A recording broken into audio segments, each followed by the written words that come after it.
todos, mi nombre es Vanessa Fernández, soy directora en Andersen y lidero el departamento de consumo de la firma.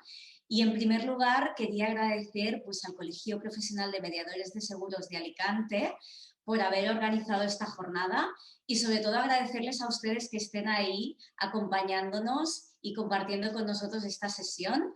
Ahora mismo somos 364 participantes y subiendo, de manera que estamos muy contentos de que esta jornada resulte tan interesante y genere tanta expectativa, ¿verdad? Vamos a compartir con ustedes esta sesión con ponentes de primera línea, todos ellos grandes profesionales con los que vamos a hablar de un tema que está de máxima actualidad y es la mala praxis bancaria en relación con el sector asegurador. Vamos a tratar de dar respuesta a distintas cuestiones. En primer lugar, básicamente, de qué prácticas estamos hablando, qué es lo que está sucediendo en la actualidad. Cómo vamos a detectar esas malas praxis, cómo nos afecta a todos, qué es lo que podemos hacer, cómo pueden defender sus derechos los consumidores y vamos a hablar de todo ello hoy aquí con ustedes. A efectos de organización de la jornada, comentarles lo siguiente. Vamos a organizar la sesión en 3 grandes bloques. En primer lugar, vamos a hacer una pequeña presentación para seguidamente dar paso a los distintos ponentes y vamos a dejar para el final sus preguntas. Les invito a que las hagan. Tienen en pantalla la sección de preguntas y respuestas. Pueden preguntar a medida que los ponentes vayan hablando y les vayan surgiendo dudas, pueden plantearlas. Si bien vamos a resolverlas al final de la sesión. Y sin mayores preámbulos, vamos a empezar por esa presentación. Y damos comienzo a la jornada y voy a dar paso, sin extenderme más, a Jesús Valero Balaguer, jefe de la Unidad de Mediación de Seguros Privados de la Dirección General de Economía de la Comunidad Valenciana. Buenas tardes, Jesús, cuando quieras. Buenas tardes, muchas gracias, Vanessa. Carlos, Florentino, Javier Barberá, Gonzalo, Carlos Belluguera, Fernando Santos, Xavier, si andas por ahí desde Barcelona, un fuerte abrazo.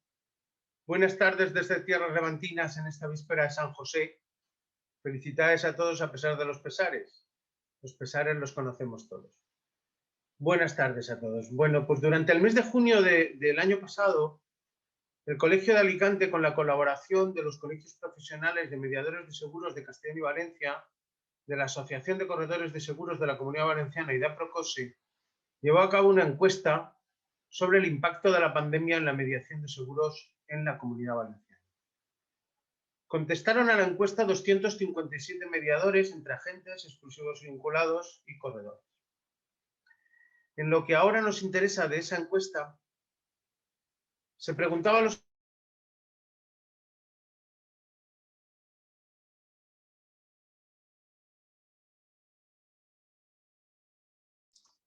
Parece que tenemos algún problema con la conexión de Jesús. decir que la preocupación mayoritaria, lo que se le dirigió a la Generalidad Valenciana es que si podía supervisar a la banca. Como ustedes saben, son operadores de banca las entidades de crédito, los establecimientos financieros de crédito y las sociedades mercantiles, controladas o participadas por cualquiera de ellos, que mediante la celebración de un contrato de agencia de seguros con una o con varias entidades aseguradoras, se comprometen a realizar frente a estas la actividad de distribución de seguros como agentes utilizando sus redes de distribución. Es decir, como se suele decir de una manera sencilla, los bancos venden seguros. Es decir, es una actividad que desarrollan directamente o bien las entidades crediticias o bien a través de una sociedad mercantil controlada o participada por la entidad de crédito. Es decir, siempre es la entidad de crédito la que dirige la acción de mediación. A día de hoy, En España, si miran ustedes el punto único de información, hay inscritos 191 operadores de banca seguros, de los que 180 son vinculados y 11 exclusivos. A día de hoy en España, solo 3 comunidades supervisan a operadores de banca seguros, que son la Comunitat Valenciana con 1, Navarra con 2 y les Illes Balears con otro operador de banca seguros. Es decir, en total 4. Hasta los 191 son supervisados por la Administración del Estado. Esto es todo lo que en el fondo les quería decir. Yo quedo a su disposición, evidentemente, porque con esto lo que quiero transmitirles es que la Dirección General de Economía Sostenible de la Generalidad Valenciana directamente solo puede intervenir para impedir posibles malas praxis si esa mala praxis la lleva adelante, en concreto, Caixa Benicarló, operador de banca de seguros vinculados Sociedad Limitada, que es aquella única sobre la que nosotros ostentamos una competencia. Naturalmente que les podemos escuchar a todos los mediadores, naturalmente que podemos escuchar a todos los consumidores, naturalmente que podemos atender sus quejas.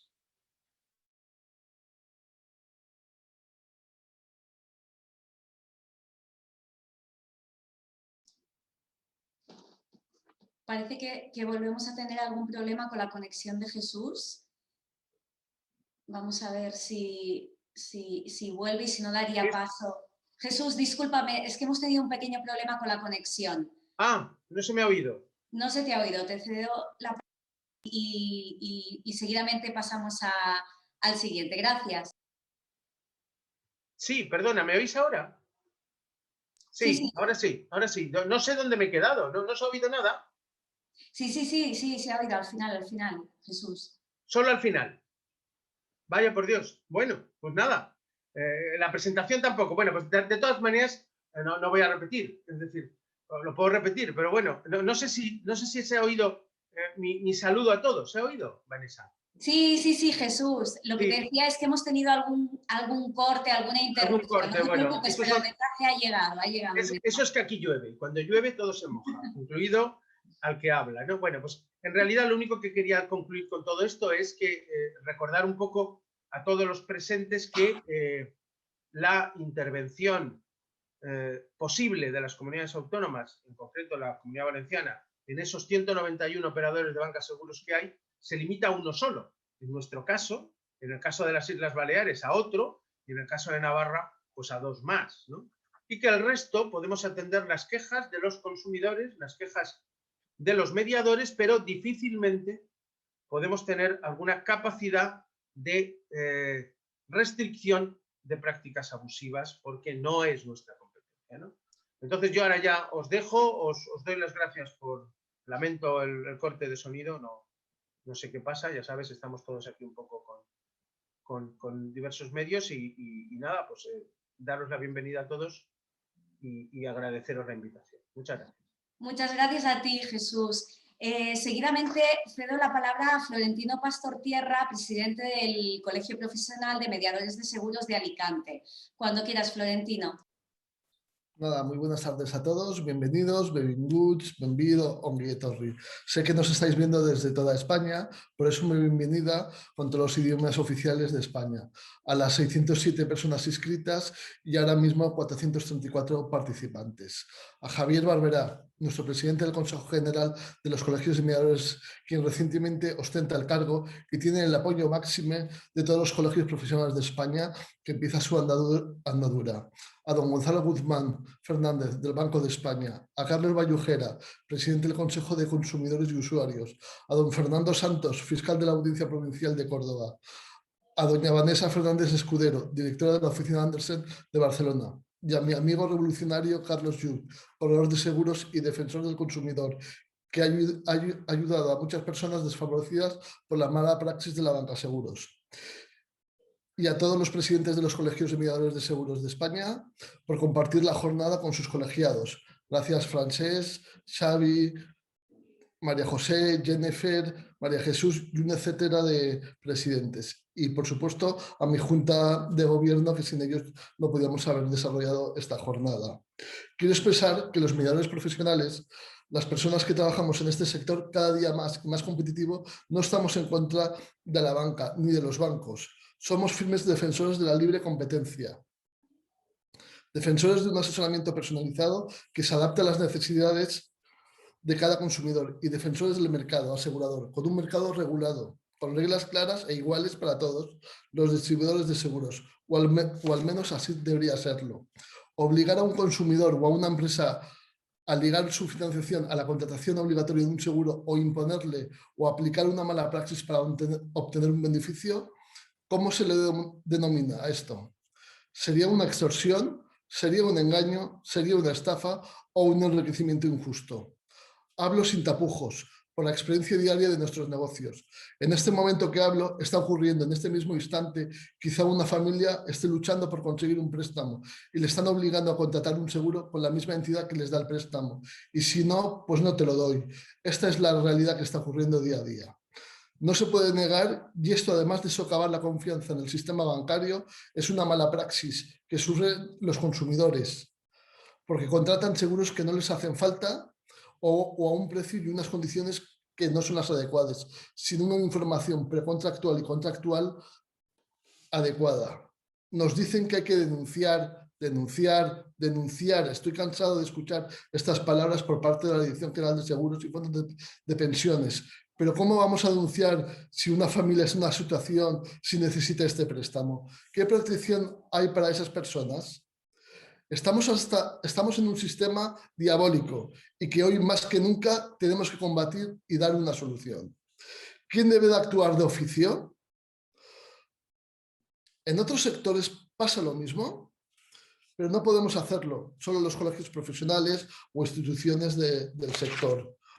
La administración y los órganos reguladores y de control deben de dar un paso al frente y proteger a los consumidores, no al sistema bancario. Un sistema que se sustenta en la confianza y se quiebra esa confianza estando en un abismo peligroso.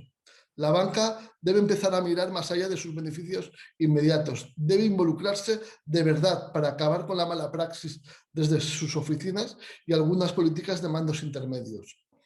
Hoy vamos a poder escuchar muchas voces expertas y quiero decirles que los mediadores somos garantes de la estabilidad económica. Nuestro sector asegurador supone más del 5% del PIB y cada día que pasa el consumidor está más harto, molesto, cansado de tanta presión financiera. Hay que tomar nota. Los mediadores de seguros no somos vendedores de seguros, somos asesores. El banco sí que es un vendedor de seguros y un vendedor voraz. Y en muchos casos sin escrúpulos, porque cuando les vende algo a sabiendas de que no lo necesita, eso es engañar y eso es imperdonable, jugar con el dinero y las ilusiones de las personas. Nosotros gestionamos seguros y en esa es nuestra mayor virtud y cualidad y debemos ponerlo en valor y para ello os pido a todos que pongamos en valor nuestra profesión, gestionemos ilusiones, gestionemos confianza, gestionemos seguridad y protección. Muchas gracias por este tiempo para poder explicaros un poco la situación que tenemos los profesionales del sector. Gracias a ti, Florentino. Y has empezado ahí poniendo toda la carne en el asador, ¿eh? Empezamos fuerte. Vamos a tratar de dar respuesta a todas esas cuestiones que planteas y vamos a cerrar este primer bloque con la intervención de Javier Barberá Farré. Como nos ha dicho Florentino, Javier es el presidente del Consejo General de Colegios de Mediadores de Seguros. Buenas tardes, Javier. Buenas tardes, buena tarde. Tu turno, adelante. Venga. Pues muchísimas gracias. En primer lugar, agradeceros la oportunidad que me dais de poder compartir esta jornada, felicitar al Colegio de Alicante por la iniciativa y sobre todo y en especial a su presidente por la valentía a veces de afrontar retos que muchas veces rechinan, pero yo creo que hay que ser valiente y que hay que afrontarlos como ha hecho en este caso, ¿no? Mirar sí hay que ser valiente, pero además hay que ser consecuente también, porque en la Comunidad Valenciana el 66% de las personas que solicitan un crédito cree que está obligado a contratar el seguro con la entidad bancaria. Es un dato relevante y es un dato importantísimo. Mira, nosotros desde el Consejo General, y antes lo ha dicho lo ha dicho Jesús, no nos oponemos a que la banca venda seguros, lo que nos oponemos es a la manera que los comercializa. ¿Por qué? Porque si todos jugamos con las mismas reglas de juego, recordar que la ley de mediación de 2006, sustituida por la IDD, deja bien claras cuáles son las reglas de juego. Y nosotros desde los colegios provinciales, las prácticas comerciales cuestionables que hace la banca ya las hemos denunciado. ¿Por qué? Porque afectan no solo a la libre competencia, sino ejercen un abuso de posición dominante. Y esto no es nuevo para nosotros. En el 2014 el Consejo General ya empezó a investigar la mala praxis de la banca y las actividades que estaba ejerciendo en la contratación de seguros. Y veíamos, como muy bien ha dicho ahora Florentino, que el mayor abuso se producía en las sucursales. ¿Cuándo? En el momento de la concesión del crédito. En el momento que por desconocimiento del cliente o por su posición de superioridad que en ese momento ejercía la banca, porque como se ha dicho aquí, el cliente necesita el crédito, en ese momento, en el de máxima debilidad por parte del cliente, era cuando mayor presión ejercía la banca. Bien, la gota que desborda el vaso fue ya en la concesión de los ICOs. En la pasada pandemia, cuando sale la línea de crédito ICO para paliar las desgracias de la pandemia, en ese momento la banca es cuando mayor presión ejerce y cuando mayor abuso de posición dominante también está ejerciendo a la hora de contratar los ICOs. En ese momento nosotros nos opusimos frontalmente, conseguimos, aunque tímidamente, que la banca reconociera, vale que dijeron que eran hechos, pero tuvo que reconocer que había habido abusos. ICO prohibió la vinculación en la contratación de seguros y la Comisión Nacional del Mercado de la Competencia abrió diligencias que siguen su curso. Pero, ¿qué ocurre? Que el cliente necesita el crédito y el cliente no denuncia. Ahí fue cuando nosotros decidimos, a través de, aconsejados por nuestra consultora estratégica, contratar a una empresa demoscópica de máximo relieve en España, que era GAP3, y hacer una encuesta. Y en esa encuesta solo pretendíamos una cosa, una foto fija de ese momento para que nos representara a nosotros lo que estaba ocurriendo a nivel institucional y denunciar esas malas prácticas. Pues bien, me centraré en la comunidad que estamos, en Valencia. El 66% de las personas que solicitaban un crédito no eran informadas que ese seguro lo podían contratar a través de otro canal que no fuera el canal bancario. Es más, el 53% de esas personas creían que ese crédito tenían que contratarlo con la entidad bancaria que les estaba concediendo el crédito. El 91% de los entrevistados confesó que el 75% de los casos el banco les ofertó el seguro. Otra vez más, en la Comunidad Valenciana, los seguros vinculados a operaciones bancarias, una operación bancaria tiene un 72% de seguros de vida vinculados, un 63% de seguros de hogar, pero curiosamente están apareciendo ya otras vinculaciones como puede ser el seguro de automóviles, no por el crédito del seguro de automóvil, sino por la operativa en sí, como os he dicho aquí también. Bien, también hay un tema que se ha denunciado aquí, que era la duración. El cliente cree que tiene que mantener el seguro vinculado mientras dure el préstamo, y no es así. ¿Y eso qué ocurre? Hay un doble efecto que puede producirse. Primero, coste. El seguro contratado a través de una entidad bancaria puede ser hasta el 78% más caro que el contratado a través de otros canales. Pero también, en casos como el que hemos visto ahora, que ha habido un repunte en los impuestos y ha subido un 2% el impuesto sobre seguros, ¿qué ocurre? Que el cliente se cree que está atado de pies y manos y tiene que asumir no solo una subida de impuestos, sino cualquier subida que la entidad bancaria, en este caso, o aseguradora, le pueda repercutir. Bien, ¿esto qué nos da? Pues como conclusión diría que el 75% de los clientes que suscribió una póliza comercializada por el banco lo hizo en el momento y en la sucursal, en el momento que contrató el préstamo o crédito hipotecario.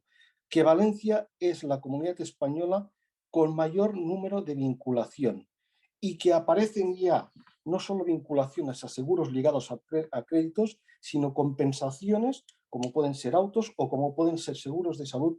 Por lo tanto, estos datos son más que relevantes de la presión que está ejerciendo la banca, no solo en contratar seguros en lo que afecta a sus créditos, sino como un negocio además de la simple operativa bancaria.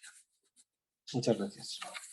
Gracias a ti, Javier. La verdad que los datos son, por lo menos, sorprendentes y alarmantes, ¿no? Y y es un tema del que vamos a hablar. Por lo tanto, llegados a este punto, entramos ya en el segundo bloque de la jornada. Vamos a dar paso a nuestros ponentes. Hoy contamos con un panel de lujo. Nos acompañan esta tarde, en primer lugar, Carlos Bayuguera Gómez. Él es presidente del Consejo General de Consumidores y Usuarios. Vamos a ver, tiene ahí problemas para conectarse Carlos, pero finalmente lo va a conseguir. Carlos, buenas tardes. ¿Cómo estás? Bueno, vamos a ver si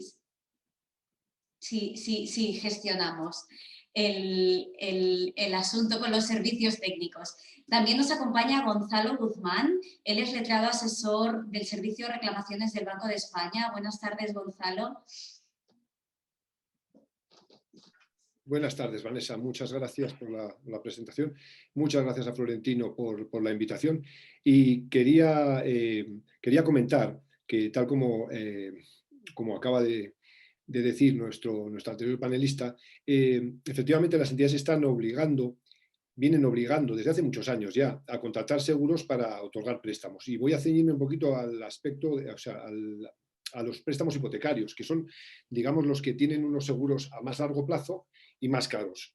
Entonces, hasta hace muy poco, en concreto hasta la entrada en vigor de la Ley 5/2019, que entró en vigor el 16 de junio del 2019, la venta cruzada en España, desgraciadamente, veníamos observando que estaba generalizada y que además estaba permitida. No había ningún tipo de prohibición legal.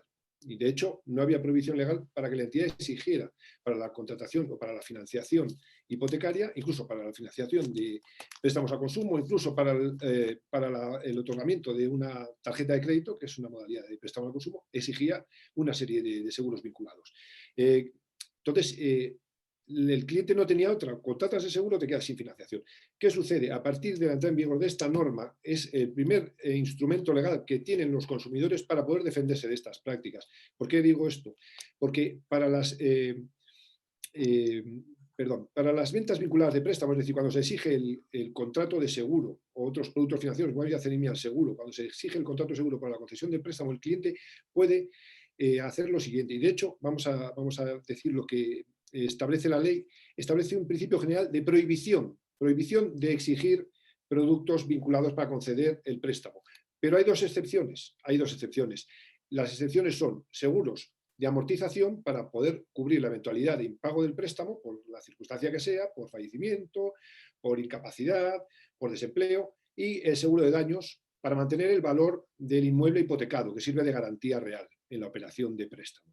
Entonces, salvo estas dos excepciones, en principio está prohibido vincular cualquier otro tipo de productos, salvo que lo autorice expresamente la autoridad competente, que sea el Ministerio. Vamos a ceñirnos a estos dos productos, seguros de amortización, seguros de daños. Aunque se exijan estos productos para la concesión del préstamo, el cliente puede perfectamente solicitar a otras compañías de seguros distintas de la que le ofrece la entidad, seguros con análogas coberturas. Y no solo podrá hacerlo al principio, sino en cualquier momento de la vida del seguro. Pongamos por caso que acepta el seguro que le impone la entidad y al cabo de 2 años decide que es muy caro y quiere cambiar ese seguro a otra entidad. Puede perfectamente hacerlo. El problema se plantea con los seguros de prima única, en los cuales se cobra el precio del seguro en el momento de conceder el préstamo y en el momento de firmar la póliza. Ese es el principal problema. Los seguros de prima periódica, normalmente anual, son bastante más manejables y bastante mejores para el consumidor. En cualquier momento puedes cambiar el seguro, te traes una póliza de otra compañía que tenga la misma cobertura, tanto para el seguro de amortización como para el seguro de daños, en cuanto a capital asegurado, el seguro de daños, en cuanto a capital y contingencias cubiertas, el seguro de amortización, y la entidad tendrá que aceptar obligatoriamente ese seguro que le presentemos. No podrá ni cobrarnos ningún tipo de comisión o gasto por verificar ese seguro, por verificar que cumple con los requisitos que exige ella para la concesión del préstamo, ni podrá tampoco encarecer la financiación por el hecho de que no contratemos el seguro con la compañía de su grupo o con la compañía con la que ellos funcionen o con el seguro que ellos comercializan. Eso es en primer lugar. En segundo lugar, para aquellos préstamos en los cuales se pide al cliente que si quiere o se exige al cliente que si quiere bonificar el tipo de interés que se le aplica, si quiere que se le rebaje el tipo de interés, o más bien que se le rebaje en concreto el diferencial que se suma al tipo de interés, que normalmente es variable el tipo de interés, aunque fuera fijo, también es bonificable en muchas ocasiones en los préstamos. si contrata determinados seguros o determinados productos. Me ciño a los seguros, ya sea de daño, ya sea de amortización. Aquí puede ser todo tipo de seguros, no hay ninguna prohibición. El principio general es la permisividad de que el banco facilite la bonificación del tipo de interés que aplica mediante la contratación de cualquier producto financiero. Puede ser un seguro, puede ser un fondo de inversión, etcétera, etcétera, etcétera. Lo único que se exige ahora es que haya una transparencia específica, una transparencia reforzada para que el cliente sea consciente del coste que le supone contratar esos seguros y valore si le interesa contratar esos seguros para conseguir la bonificación que le ofrece la entidad. Es decir, la entidad te rebaja el tipo de interés final que te va a aplicar en cada mes y a cambio tú tendrás que pagar una prima, que será anual, será semestral, será mensual. Normalmente es anual. Hay que hacer ese cálculo y eso es lo que a veces es un poco complicado. Pero en ese sentido, lo que se está exigiendo es que la entidad facilite claramente desde el primer momento para esta serie de seguros combinados, que no los vinculados de los que hemos hablado antes. Es importante que la entidad, y es necesario que la entidad facilite el precio que me daría si me vendiera los seguros por separado y el precio global que me da al colocarme los seguros con el mismo préstamo. Fundamentalmente se trata de esto. Luego, ¿cuáles son las malas prácticas que nosotros venimos observando? Bueno, pues respecto a los préstamos o respecto a los contratos o ventas vinculadas de préstamo, con seguros que nos exigen para la concesión de préstamo, estamos observando, como veníamos observando desde hace muchísimos años ya, la exigencia de determinados seguros de amortización de daños para conceder el préstamo, lo que comentaba nuestro compañero Javier, con una compañía del grupo comercializado por la entidad cuyo coste está fuera de mercado. En muchas ocasiones de prima única, te lo cobran de golpe y échale luego rindes al pavo. Es mucho más complicado que te devuelvan la prima no consumida a que deje o que se cancele el préstamo, con coberturas análogas, en muchos casos financiando esa prima única con el préstamo. Entonces, cuando el cliente puede o quiere o ve que el préstamo, o mejor dicho, el seguro es demasiado caro respecto a lo que le pueden ofrecer en el mercado, y para eso los mediadores sois los expertos, los asesores, los brokers en materia de seguros, el cliente podrá, como he comentado antes, aportar otra póliza más barata de otra compañía con coberturas análogas en muchos casos y evitar que la entidad le coloque ese seguro que él quiere colocarle, ya sea de prima única, que es lo más sangrante, porque en el fondo en estos casos de prima única, como es tan caro el precio del seguro que le va a cobrar el banco, y estamos hablando igual a lo mejor para un préstamo hipotecario, imaginaros pues, un seguro de prima única de 20.000 euros para 20 o 30 años de seguro. Entonces, la entidad lo financia, con lo cual está encareciéndose la financiación. ¿Por qué? Porque además del capital que le está prestando para comprar la casa, está prestándole un capital para pagar la prima de ese seguro. Ese capital que está prestando devenga una serie de intereses, devenga una comisión de apertura. Además, se devenga el impuesto de actos jurídicos documentados, porque incrementa la base imponible de ese impuesto. ¿Y por qué está haciendo esto la entidad? Pues muy sencillo, la entidad está cobrando una comisión por mediación.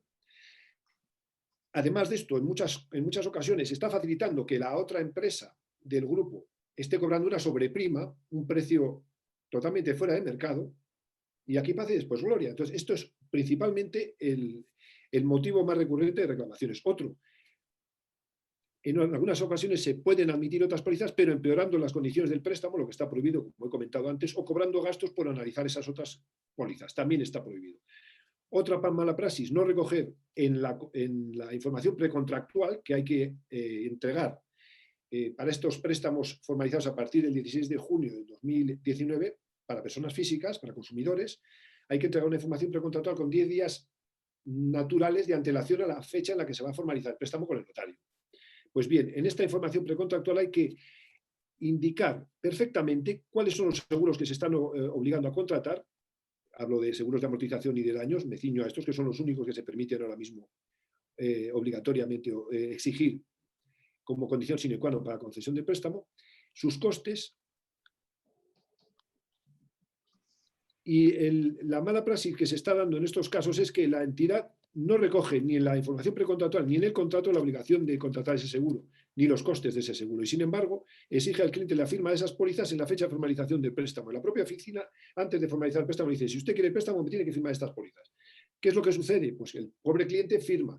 Y entonces, cuando viene a reclamarnos, la entidad dice, no, si es que ha firmado voluntariamente y él ha querido firmar el seguro. Pues, señores, vamos a ver. Un seguro de prima única de 20.000 euros, ¿quién va a firmar ese seguro? Eso es otra mala práctica que nosotros estamos observando. Es obviamente nos crea más complicaciones porque tenemos que acreditar de alguna manera que sea lo obligado al cliente a contratar ese seguro, cuando no viene en el propio préstamo como condición para la financiación.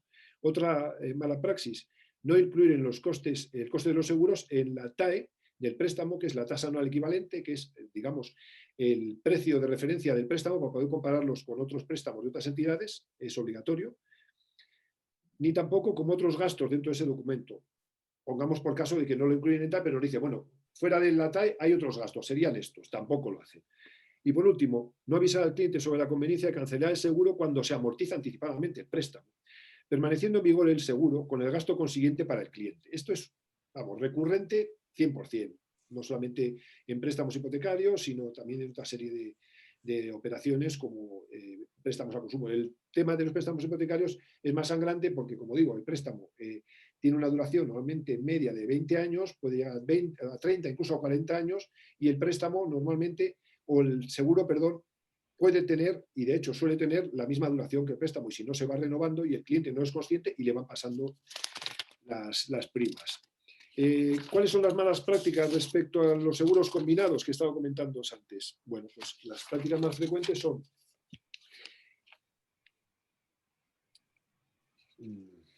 vamos a ver.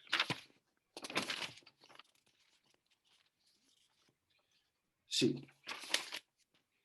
Exigir unos determinados seguros, o de accidentes, aquí sí, puede exigir cualquier tipo de seguro de vida, de ILT, incapacidad laboral transitoria, de invalidez, de desempleo, de hogar, para bonificar el diferencial aplicable al préstamo, con determinadas compañías del grupo, como comentaba antes, o comercializadas por la entidad, estas pólizas. En muchas ocasiones con costes fuera de mercado, pero sin informar sobre las diferencias entre la oferta combinada y la oferta de seguro por separado, de forma que el cliente no puede valorar si realmente está pagando un sobreprecio, que es lo importante de cara a poder decidir si le interesa o no le interesa, porque esto sí que es totalmente voluntario en estos casos, contratar, o debiera serlo al menos, contratar este seguro si quiere el cliente que se le bonifique el tipo de interés.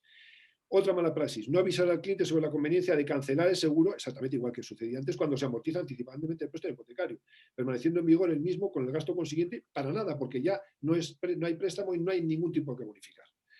Por último, también se da la mala práctica de falta de claridad en las cláusulas referidas, esto es muy importante, falta de claridad en las cláusulas referidas a las bonificaciones, de forma de manera que cabe hacer varias interpretaciones de cuándo se cumplen los requisitos para que se bonifique el tipo de interés, el cliente cree que está cumpliendo el requisito y resulta que la entidad le dice que no. Qué casualidad que la entidad siempre opta por la interpretación más desfavorable al cliente. Estoy poniendo un ejemplo, imagínense por ejemplo, estamos con un préstamo en el cual se indica que la contratación de un seguro de vida como requisito de bonificación, se impone la contratación de un seguro de vida por la parte prestataria.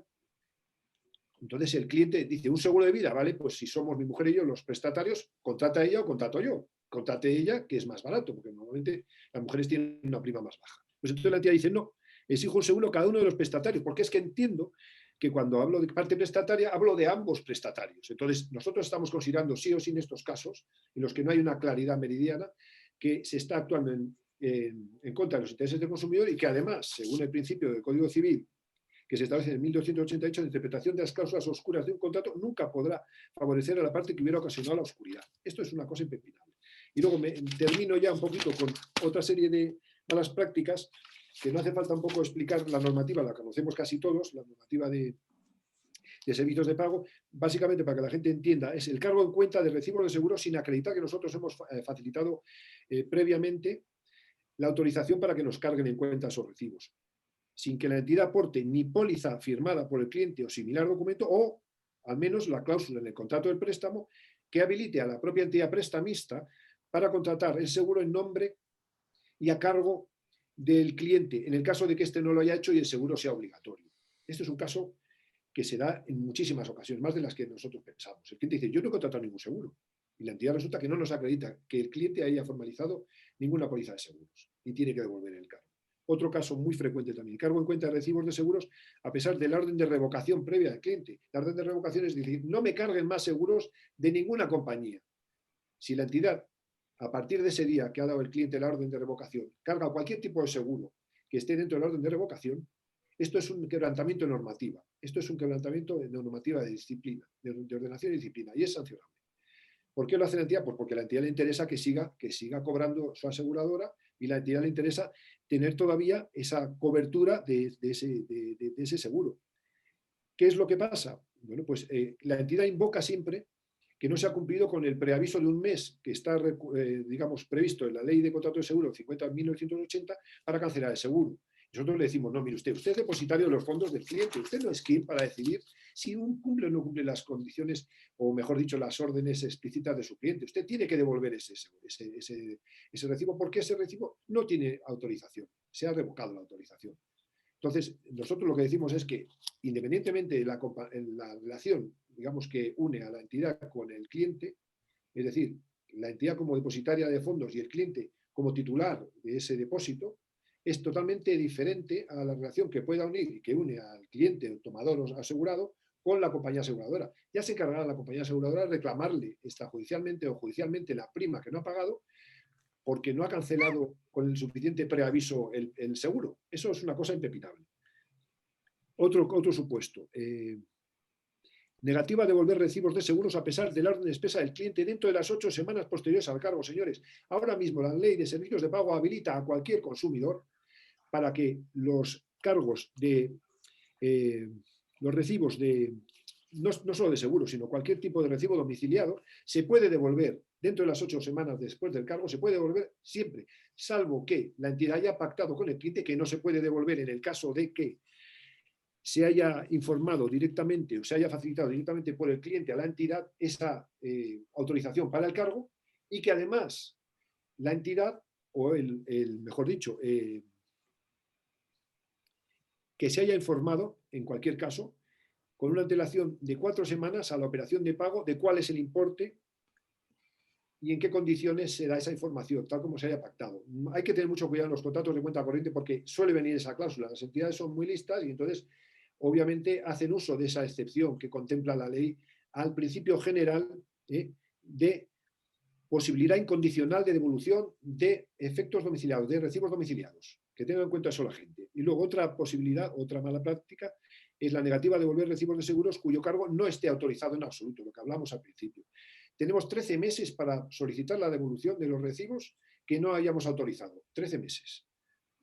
Y por último, la falta de justificación de la negativa a la devolución de los recibos. Nosotros pedimos que se devuelva un recibo, la entidad tiene 10 días hábiles para o bien devolver el recibo o bien justificar por qué no devuelve el recibo. En el caso de que justifique por qué no devuelve el recibo, además nos tiene que facilitar información sobre a quién acudir en reclamación por esta negativa a devolver el seguro, la póliza, el recibo de seguro o el recibo del que se trate.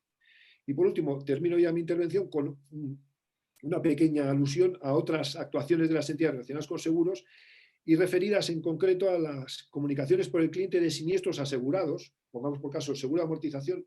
El cliente, uno de los prestatarios, fallece y el coprestatario, el cónyuge de viudo, por ejemplo, acude delante y dice, mire usted, ha fallecido mi marido, teníamos un seguro de amortización, por favor, hagan valer este seguro, queremos hacer valer este seguro de amortización para que se cancele el préstamo. Pues bien, en estos casos nosotros lo que decimos, y también en los casos en los que surgen problemas con la aseguradora y el cliente, nosotros lo que decimos es que exigimos a la entidad desde la perspectiva de algunas prácticas y usos bancarios, aunque no somos la Dirección General de Seguros, pero sí exigimos a la entidad una actuación diligente frente al cliente y frente a la aseguradora, en orden a agilizar al máximo la tramitación de estos siniestros y abonar al cliente, en su caso, y a la mayor brevedad posible, el importe del capital asegurado transferido por la aseguradora, en el caso de que esta aseguradora aprecie la concurrencia de los requisitos exigidos para esa cobertura. En caso de que haya una controversia respecto a que si entraba o no entraba esta cobertura, imaginemos, no puede ser el fallecimiento, pongamos por caso que es una incapacidad laboral o cualquier otro tipo de contingencia que habilite al asegurado a pedir el pago del capital asegurado para la cancelación del préstamo, cualquier controversia, nosotros lo tendríamos que derivar a la Dirección General de Seguros. Pero si la aseguradora paga, la entidad tiene que facilitar siempre la tramitación ágil de ese siniestro. Y cuando la aseguradora paga, inmediatamente tiene que hacer el pago al cliente. Y si se demora, tiene que hacerlo con la fecha valor al menos del abono que le hace la aseguradora. Por último, también se exige a la entidad una actuación de colaboración, ya que es ella la que comercializa los seguros y la que los coloca, una actuación diligente y colaboradora con el cliente en la resolución de las incidencias que surjan entre el cliente y la aseguradora. Cualquier tipo de incidencia que ustedes tengan con la aseguradora, la entidad que es la que ha vendido el seguro tiene que ayudarles a ustedes, tiene que comunicarse con la aseguradora, nosotros estamos exigiendo esto y como malas prácticas que estamos observando y que además estamos calificando como tales es la demora en justificar el abono en cuenta al cliente el capital asegurado, en seguros de amortización previamente transferidos de la aseguradora o la aplicación de fecha valor posterior a la recepción de la suma asegurada. Miramos todo con lupa. Otra posible mala práctica es la demora en la comunicación a la aseguradora del siniestro notificado por el cliente. El cliente sigue pagando los recibos porque la aseguradora ni se ha enterado porque la entidad a la que ha comunicado el cliente como entidad prestamista el siniestro, la entidad no ha comunicado nada a la aseguradora.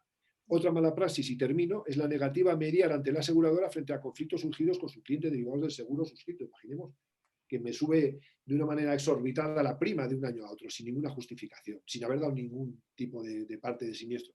Hombre, lo suyo es que la entidad que me coloca el seguro, y además con una sobreprima, con un precio fuera de mercado, sea la que me defienda a mí ante la aseguradora y la que defienda mis intereses, ya que está cobrando su buen precio de intermediación, que defienda mis intereses frente a la aseguradora. Y con esto termino. Muchas gracias a todos y perdona si me he excedido en el tiempo. Bueno, muchas gracias, Gonzalo. Nos ha quedado claro cuáles son esas prácticas que calificáis como mala praxis y que están detectadas por Banco de España. Voy a dar paso a otros ponentes, pero me gustaría luego volver contigo para que nos cuentes qué está haciendo precisamente Banco de España para atacar esas malas praxis y también se han planteado varias preguntas aquí en el chat que luego analizaremos en relación sobre todo a la orden de revocación de la que has hablado, ¿eh? Y sin mayor demora, doy paso a Florentino Pastortierra para que nos sitúe aquellas malas praxis, ¿no?, que habéis detectado desde el ámbito asegurador y que nos puedas hablar un poco también de lo que nos ha dicho Gonzalo. Florentino, adelante. Muchas gracias Gonzalo por tu exposición, porque has definido una cosa muy clara. Existe mala praxis. Existen leyes de crédito hipotecario, ley de medios de pago, ley de contratos de seguro, ley de usuario y de consumidores, pero la realidad es la que os voy a explicar. La realidad es que cuando un cliente va a hacer un crédito hipotecario, esa información precontractual, antes de ir a cualquier tipo de notaría, si no firma el contrato y el seguro de vida, no va a notaría. Punto 1. Punto 2. El cliente que directamente, y pongo datos concretos, que si me ve alguna entidad financiera que me demande, que no hay ningún problema. Banco Sabadell directamente se salta lo que es la ley de contrato de seguro a la hora de cualquier tipo de anulación de sus contratos, específicamente en el mercado extranjero, y lo tengo documentado, por eso no tengo ningún problema en decirlo claramente en este aspecto. Cualquier señor que quiera hacer una anulación de un contrato habiéndolo avisado previamente con lo que estipula la ley de contrato de seguro, no hacen ningún tipo de anulación. Dicen que hay que llamar a un número de teléfono, contrario a lo que es la ley de contrato de seguro, el artículo 22, que tiene que directamente hacer para poder anular. Otro punto interesante, directamente, ¿cómo es posible que lo has estado especificando una mala praxis por parte de la banca, que se tenga que hacer un seguro a prima única de duración de 10 años que luego tiene que pagar intereses? Es decir, existe otra mala praxis, engaño, estafa, como queramos definirlo, y que cada uno diga lo que quiera indicarlo. Luego viene otra mala praxis actual, moderna, que lo estamos sufriendo hace de 3 a 4 meses porque las entidades financieras han dejado de tener un negocio recurrente. Es la subida de las comisiones en sus cuentas bancarias, que si vinculan el seguro de contrato que están utilizando, ojo, que directamente ven cargados los recibos, utilizan una base de datos directamente del propio cliente y le hacen oferta de ese tipo de seguro ya con todo detalle, sin antes preguntar si pueden hacerle un tipo de ofertas.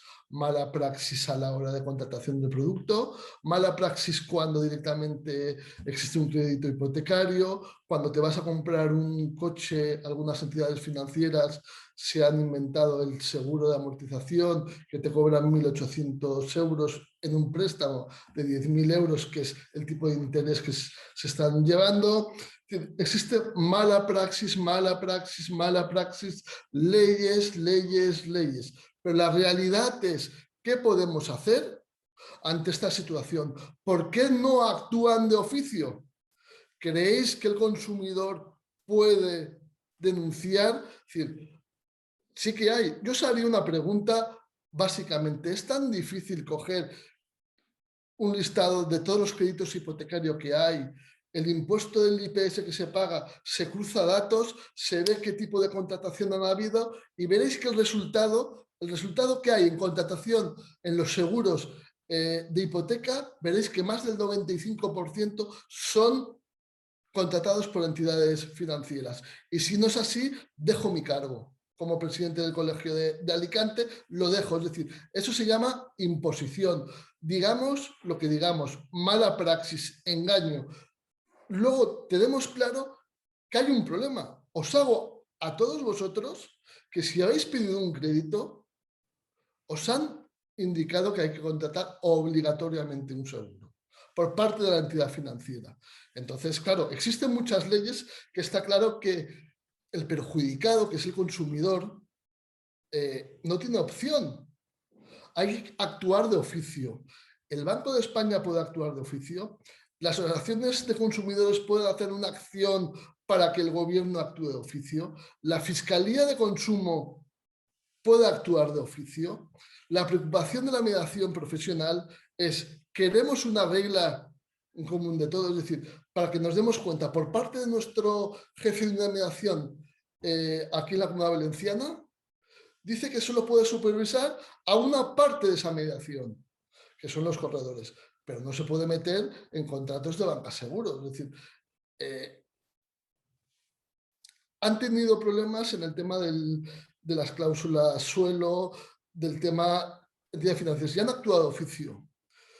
Estando Gonzalo, tú aquí, estando Carlos Bayujera, estando Fernando, simplemente os pido que la alarma social actual que existe, día a día, por favor, ir a cualquier entidad financiera, pedir tal, y si no, hacemos un estudio por parte de los colegios y veréis que esto es un problema social exactamente, un problema social. O solucionamos unas reglas del juego o imaginaos que los profesionales actúen de otra forma, empiecen a actuar mala praxis también. Imaginaros que directamente que no somos así, porque lo que damos es un asesoramiento eficaz, adecuamos el seguro que cada uno se necesita, estudiamos el riesgo para ofrecer la mejor cobertura.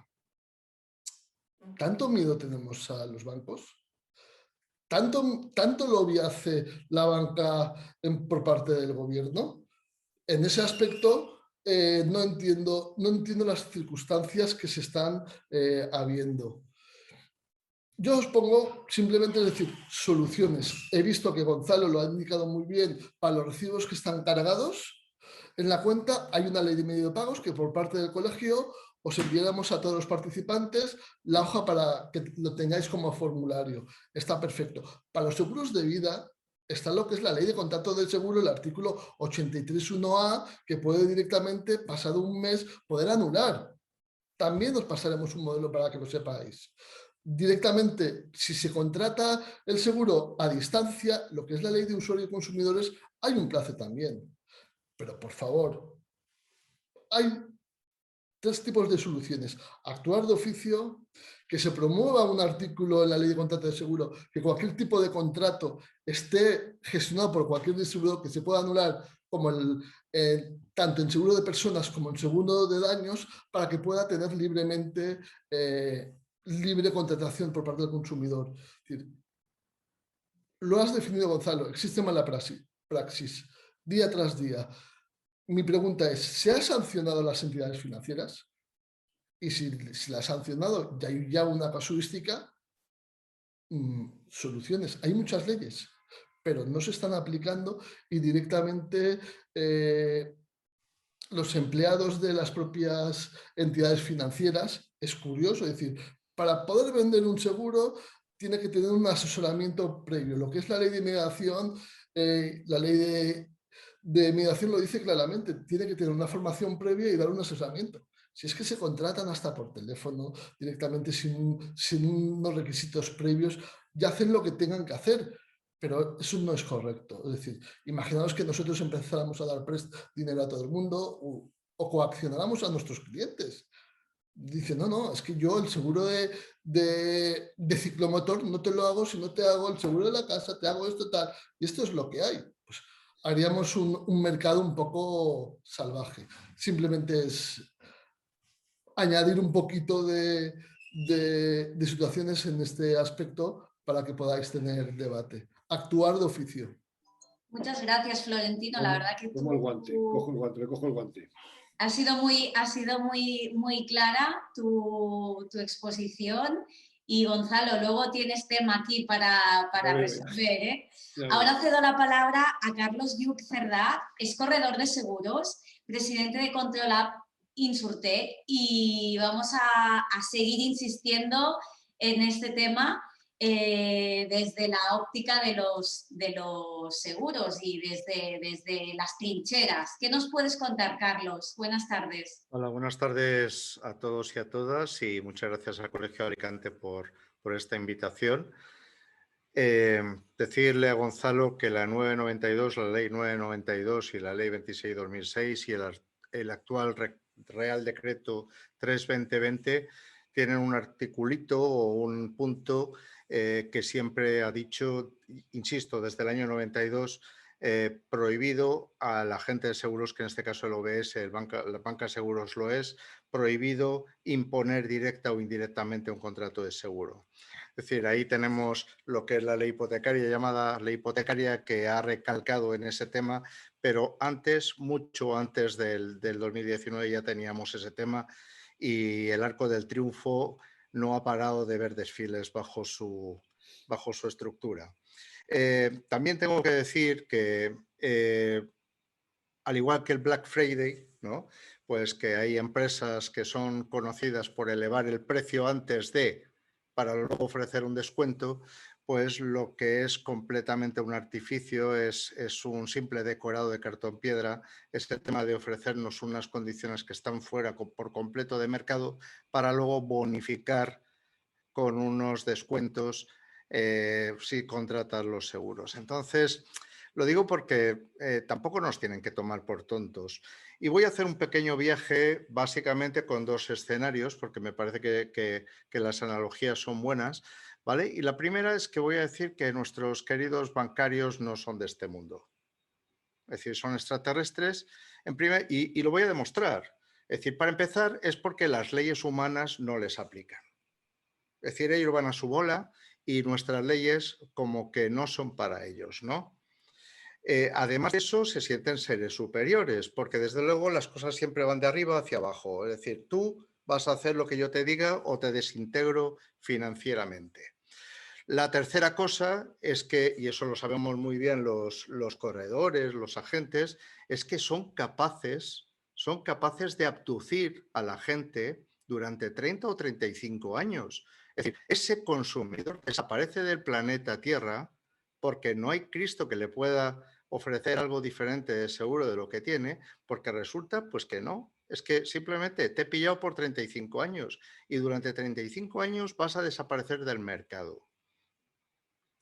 Voy a decir también que son capaces, pues cuando llegan a la Tierra, pues de hacer algunos signos especiales y prometen prebendas alucinantes, pues a gente que se ciega por completo, se deslumbra en las compañías de seguros. Alguno hasta dice, es que no se puede vivir sin un acuerdo de banca seguros, ¿vale? Y lo vemos y hasta nos hace gracia y pena. Pero bueno, la cuestión es que, ya os digo, yo creo que no son de este mundo por todas estas cuestiones, ¿no? Algunas hemos visto pues, que tenemos ahí sobrecostes respecto del precio del mercado de en torno hasta el 67%. pero yo que he atendido algo más de 12.000 casos de prácticas abusivas, en torno al 70% tienen un origen bancario, es decir, que, por ejemplo, relacionado con una financiera que financia furgonetas para autónomos, pequeños empresarios que van a tener que sudar cada uno de esos euros y repercutirlos en las facturas a sus clientes, el seguro de vida que vinculan a la financiación de esa furgoneta, y sin seguro de vida no hay financiación, ¿vale? Está siempre a 1950, es decir, era una especie de tienda de los chinos, pero con todo a 1950, ¿vale? Es decir, da igual qué edad tengas, da igual a qué plazo financies, da igual qué cantidad financies, 1950 el seguro de vida, ¿vale? Supongo que lo han hecho así para tontos. Ya que estamos hablando de tontos, voy a decir que tenemos la gran suerte, los profesionales de este negocio, de que como decía Jesucristo, pues por sus hechos los conocerás. Es decir, si ellos tuvieran un producto de muy buena calidad, si además tuviera un precio razonable y si además de eso asistieran al cliente con pulcritud y con eficiencia y con profesionalidad, obviamente el cliente estaría dispuesto a contratar con ellos. Si tienen que ser obligados, si tiene que existir, mediar una coacción, es simplemente porque no saben hacer o una, o dos, o tres de esas cosas. O el producto es malo, o el producto está sobrevalorado, es decir, no tiene valor añadido, sino al revés, un sobrecoste, o el tercer punto es que ni siquiera, y además Gonzalo lo has comentado, ni siquiera atienden al cliente cuando llega el momento del siniestro o el momento de necesitar una asistencia. Cosa que, por cierto, es una vulneración a otra ley, que en este caso, en este momento, es el Real Decreto 3/2020, porque el agente tiene la obligación legal de asistir a su cliente en el momento de la contratación y especialmente en el momento del siniestro, ¿vale? Por tanto, ya no es que sea una vulneración de derechos de consumidores y tal, es que hasta la propia ley que vincula lo que es ese derecho de poder ofrecer, que es una actividad regulada, es una actividad que exige un registro, ¿verdad? Pues hasta esa ley que regula ese derecho a poder ofrecer seguros a sus clientes, pues es vulnerada. Y decía que iba a dibujar dos escenarios distintos. El primero, me quedo con el tema de los extraterrestres y lo voy a mantener, no son de este mundo. La segunda cuestión es el vertedero, el estercolero, ¿vale? Las ratas se mueven muy bien entre la basura. Y las ratas son capaces de tolerar cualquier cosa, ¿vale? Y de mover cualquier cosa. Entonces, somos capaces de ver en estos momentos cómo, pues, a la gente se le coge de sus partes blandas y se aprieta, a no ser que contraten un seguro o una retahíla de seguros, porque si no habrá comisiones de gestión de cuenta. Vemos el horror de alguien que se va, una señora de 78 años que se va a CaixaBank, lo tengo documentado, por eso como Tino yo puedo hablar muy claro porque tengo todo documentado detrás.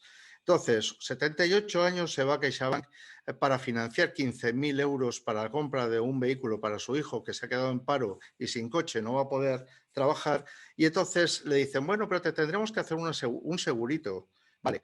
Al cabo de un cierto tiempo, cuando le llega el primer recibo, casi se cae de la silla. ¿Qué segurito le han hecho?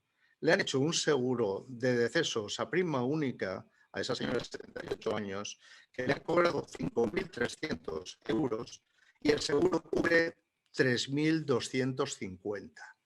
Es decir, le han cobrado 2.000 euros más de lo que va a cubrir. Y eso es que ni siquiera actuarialmente se puede considerar un seguro. Eso es otra cosa. Si hablamos, por ejemplo, de los seguros de prima única, nadie en el mercado de seguros profesional, no sé si me oís, ¿sí? Sí, se te oye, se ha congelado la imagen, Carlos, sí, pero se te oye perfectamente. Es que se congeló la imagen. Vale, pues nadie en el sector asegurador hace seguros a prima única, salvo la banca. A ningún profesional se le ocurriría vender un seguro de vida a 30 años o a 20 años. A ninguno. Un seguro de vida a prima de riesgo y además tener que financiar la prima y además encarecer no solamente los actos jurídicos documentados, sino también otra cosa que tenemos que tener en cuenta, y es que cuando hay una ejecución hipotecaria, ¿vale? Eso agrava la situación de esa familia y además agrava también la situación de la familia cuando hay, por ejemplo, un divorcio, y agrava la situación de la familia, por ejemplo, cuando hay una amortización anticipada o un cambio de banco, porque a las compañías de seguros vinculadas a la banca se les ha ocurrido la brillante idea de no devolver la prima consumida, sino de devolver las provisiones matemáticas de esa prima no consumida. Con lo cual, ¿qué están haciendo?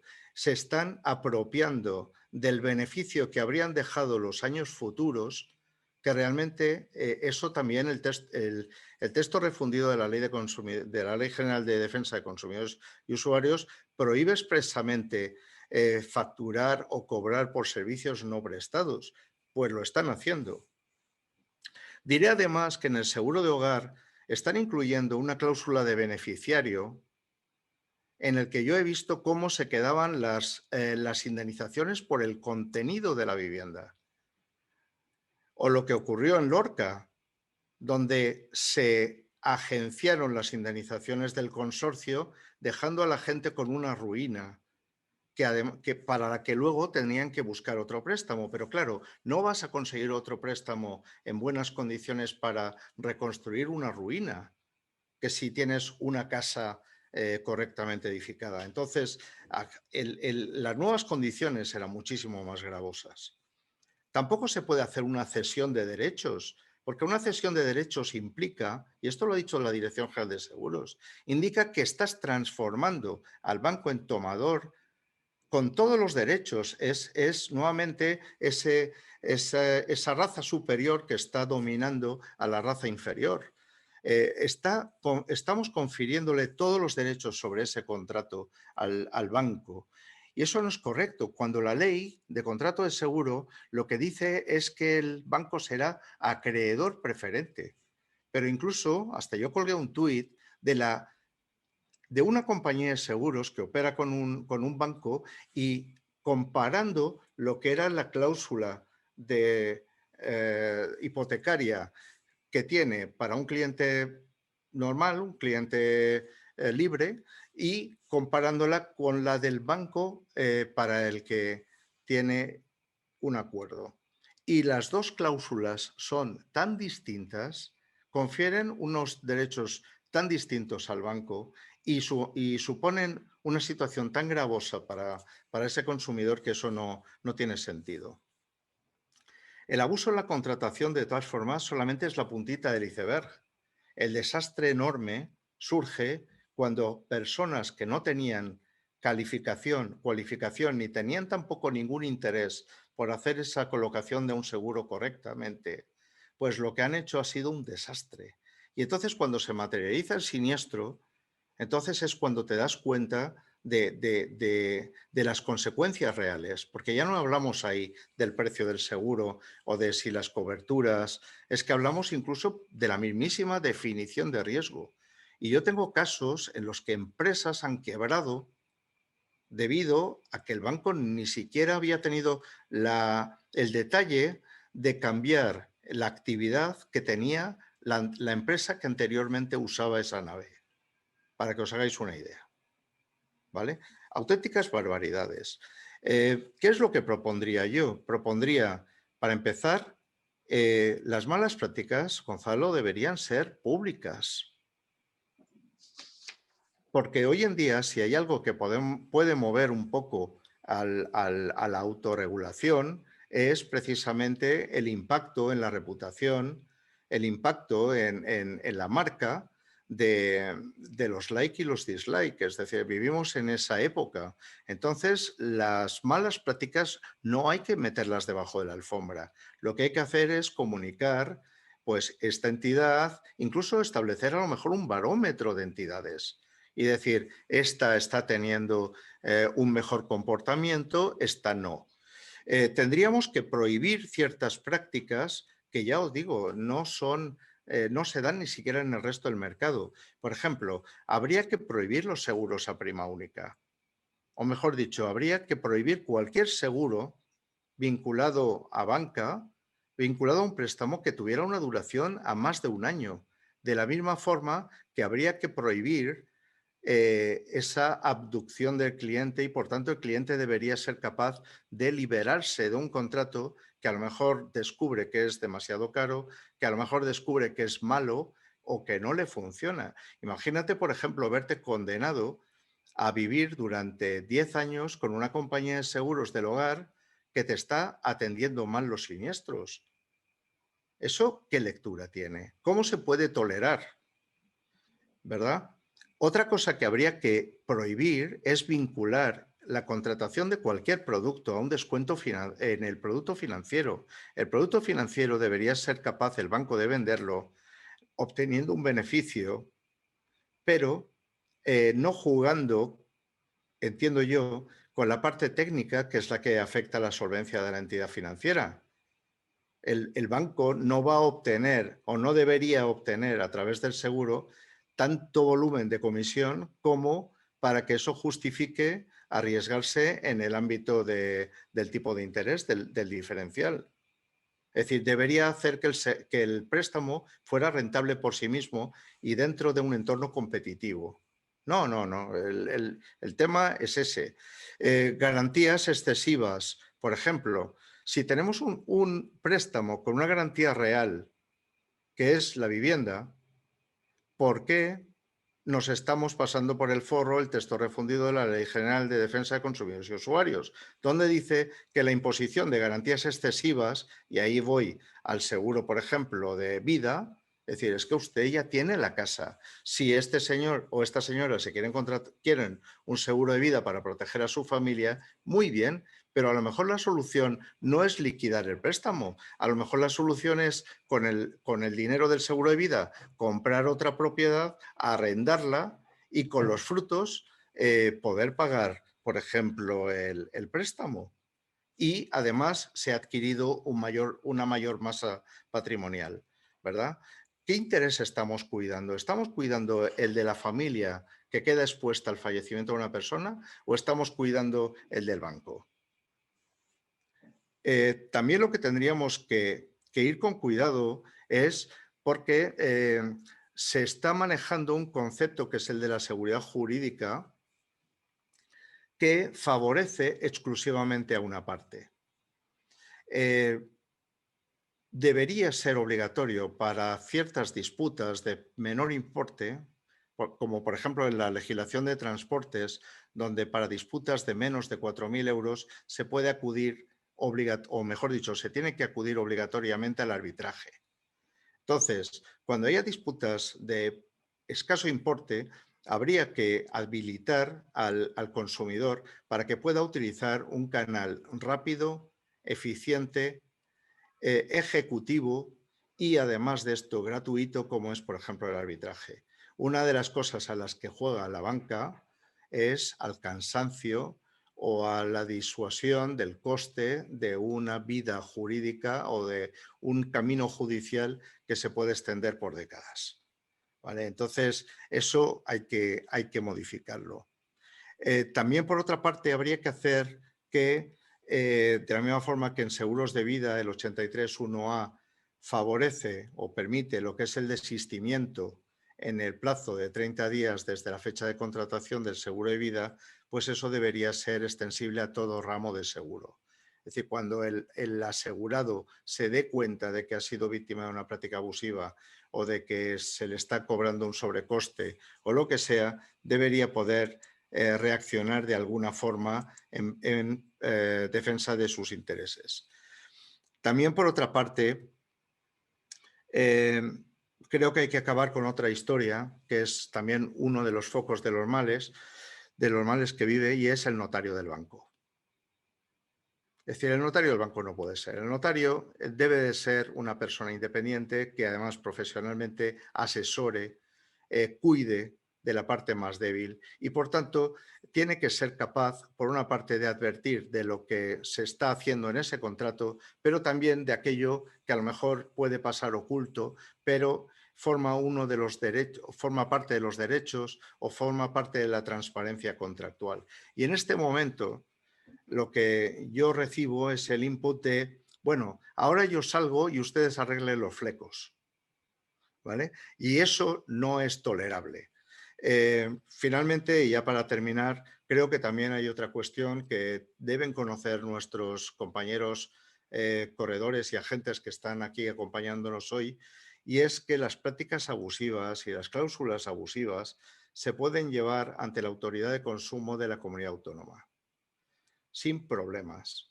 El problema que tiene eso es que no hay, junto con la sanción, no hay un resarcimiento de las responsabilidades civiles o del daño causado o del perjuicio causado, pero al menos es un camino de defensa. Yo lo recomendaría. También hay otro, y es que la Comisión Nacional del Mercado y de la Competencia pues tiene un buzón abierto por ahí que además es completamente confidencial. Es decir, se puede presentar una denuncia ahí y el banco nunca sabrá quién ha sido el que presentó la denuncia. Pero eso se puede investigar y desde luego creo que ahí nos queda un camino para explorar. Y yo os diría que este estercolero en el que ahora, con el que convivimos, que está muy cerquita de nuestra profesión y del que nos llega la fetidez, ¿no? Yo creo que lo último que tenemos que hacer es permitir que se extienda, porque cada vez las ratas van a buscar más comida y van a buscarla en sitios nuevos.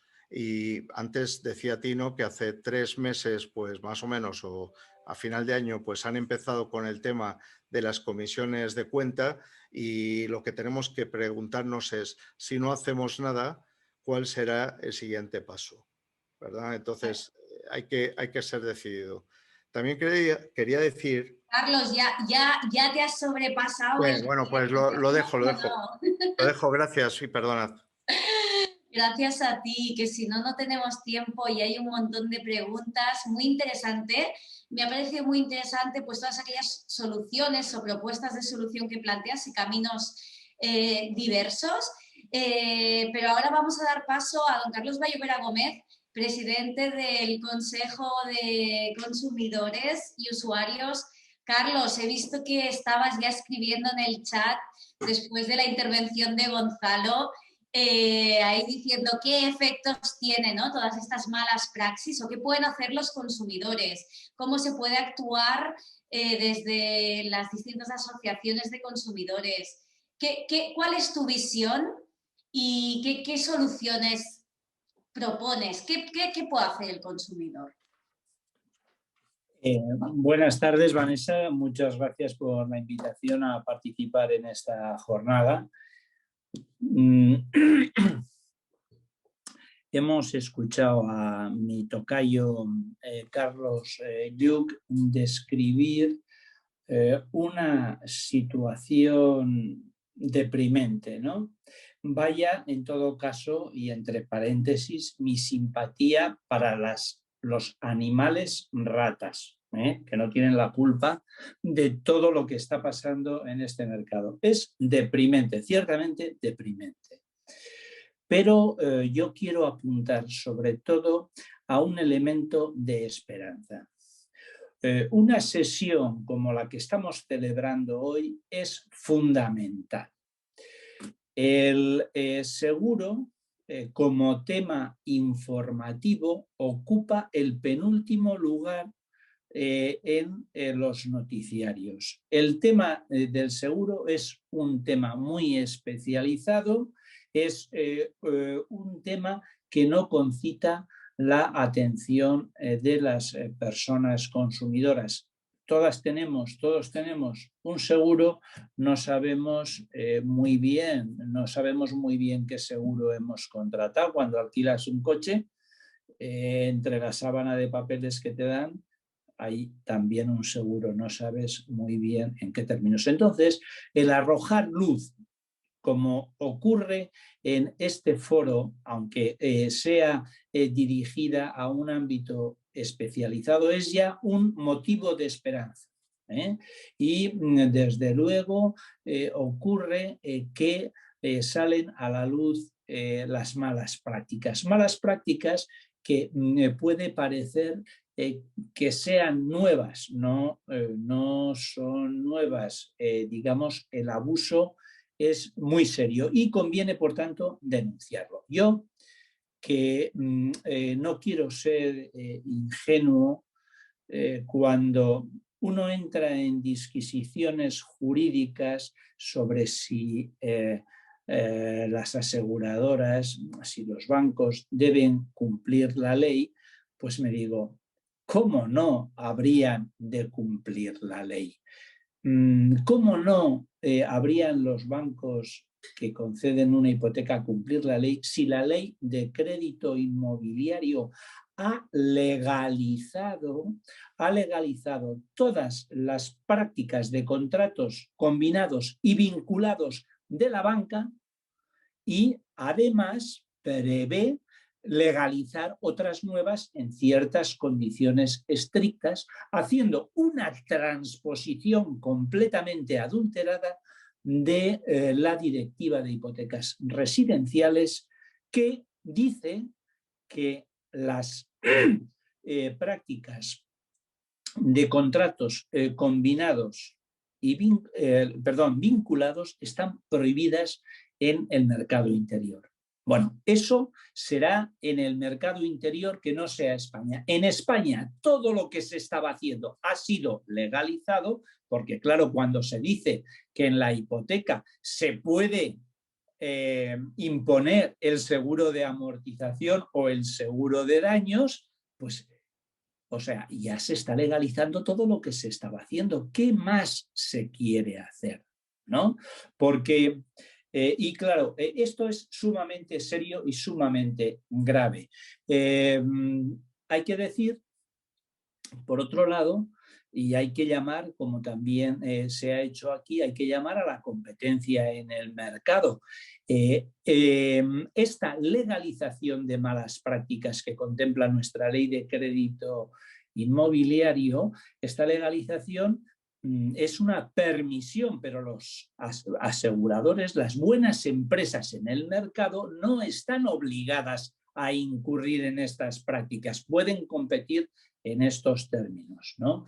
Entonces, la transparencia, la luz, estas jornadas pueden, aunque yo sea escéptico, pueden ayudar a que esta buena praxis en el mercado se produzca. Pero bueno, digo, partimos ya entonces a favor del asegurado de un nivel de permisión de malas prácticas muy alto, ¿no? Entonces, claro, en el sector financiero, pues hemos visto, y yo creo que no quisiera entrar en temas que ya se han tratado, esta transposición contra la directiva de este capítulo concreto, yo creo que puede dar lugar a juego jurídico y en los tribunales, porque no se puede desvirtuar el mandato de la directiva de hipotecas residenciales que prohíbe, salvo excepciones, los contratos vinculados. No se puede hacer y se ha hecho. Este es uno de los grandes problemas, ¿no? Pero junto a esto hemos visto, como ya denunciaba Carlos Lluch, como una figura importantísima, como es la de la hipoteca inversa, que permite la movilización del capital ahorrado a lo largo de toda una vida para mejorar las condiciones de la pensión en la vejez, se ha desvirtuado, se ha torpedeado cuando el banco exige un seguro de sobrevivencia de prima única. Tú pides con tu casa de 150.000 euros una hipoteca inversa de 70.000 y te clavan de entrada el primer día en la cuenta de crédito 10 o 12.000 euros de la prima única del seguro de sobrevivencia que devenga intereses desde el primer día. ¿Esto a qué ha conducido? Al fracaso de la hipoteca inversa. Por intereses espurios se ha cerrado un medio de financiación para las personas de la tercera edad que laboriosamente han estado pagando su hipoteca durante toda su vida y que cuando la quieren movilizar no pueden, ¿no? Y luego también me parece sumamente serio, entre estas malas prácticas que se encuentran legalizadas, la que prevé el vencimiento anticipado del préstamo en el supuesto del siniestro del inmueble dado en garantía, ¿no?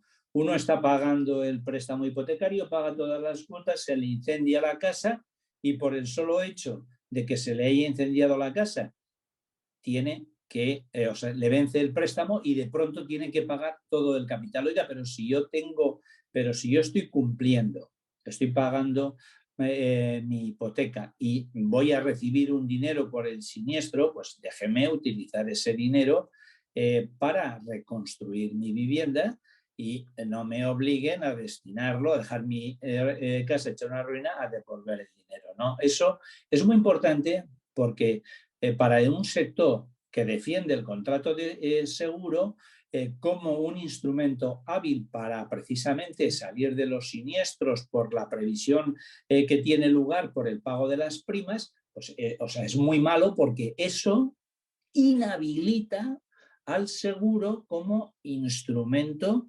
de distribución de riesgos y de salirle al paso de los riesgos. Yo cifraría, ¿verdad?, ahí lo que son las malas prácticas en el sector asegurador en relación con la hipoteca y, desde luego, comparto estrechamente el planteamiento que hace Carlos.